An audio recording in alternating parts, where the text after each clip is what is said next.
Morning, my friends. Aren't you glad to be alive on this beautiful Thursday morning?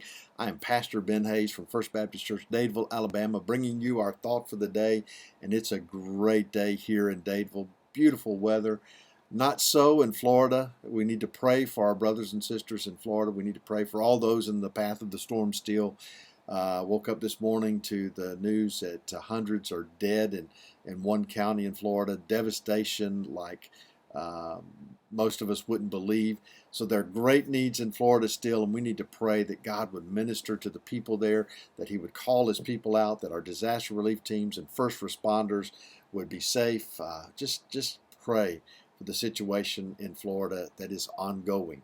And remember that God is guiding us to take care of needs, but He does it in a very special way. We are to take care of needs in a wise way. And that's what I want to talk to you about today, because we've been talking about Paul's admonition to young Timothy about how the church should take care of widows. And he tells us that these widows should truly be widows. And by that, not only have their husbands died, but their children and they have no children or grandchildren that could take care of them, no family that could take care of them.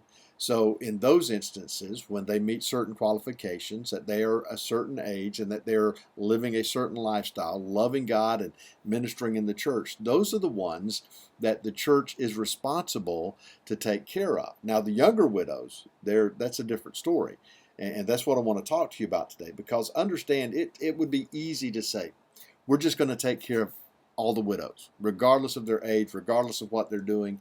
The problem is, sometimes when we take care of needs, we do more harm than we do good. In the church, and this is our desire. We want to serve, we want to minister, we want to take care of needs. But many times in taking care of those needs, we simply enable people to continue to live a life that is not pleasing to God. It's kind of like what I shared last night with disaster relief and helping after a hurricane. We all want to do something. We want to give something. We want to load up a truck full of clothes, a truck full of water, a truck full of household goods, and take down there. And so many times when that happens, we end up dumping it on a parking lot. Nobody gets it. It ends up in the dump. What the governor has said, and what I try to tell folks all the time for disaster relief, give money to those organizations that are going to do the wise ministry. And that's what we have to do. Do wise ministry, because so often we hurt more than we help. Now listen to what Paul says, picking up in verse 11 of 1 Timothy chapter 5.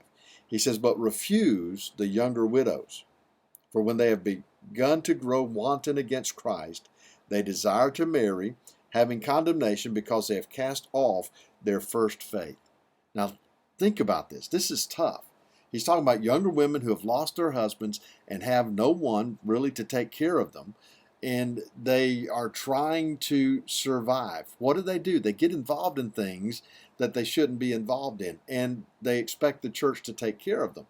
Well, Paul says that it goes so far that they end up casting off their first faith. Well, here's the thing. When they have all this free time on their hands because they don't have to work and they're being taken care of, then they get involved in things like becoming idle. Look at verse 13. They learn to be idle, wandering about from house to house, and not only idle, but also gossips and busybodies, saying things which they ought not. You see that? They start doing things, living a life that's not pleasing to the Father, causing trouble and being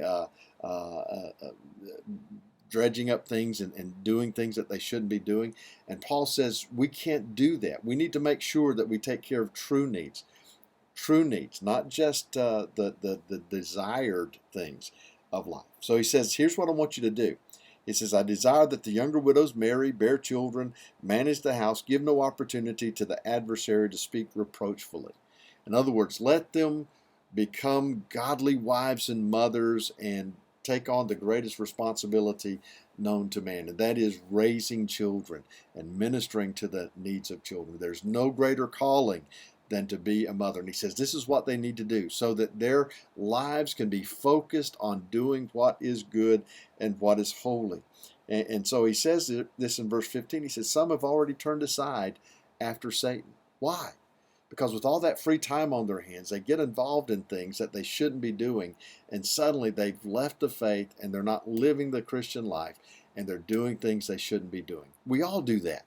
When you allow yourself to be idle with nothing to do and your mind wanders, you get caught up in things you shouldn't get caught up in. It's true for all of us. Idle hands, devil workshop.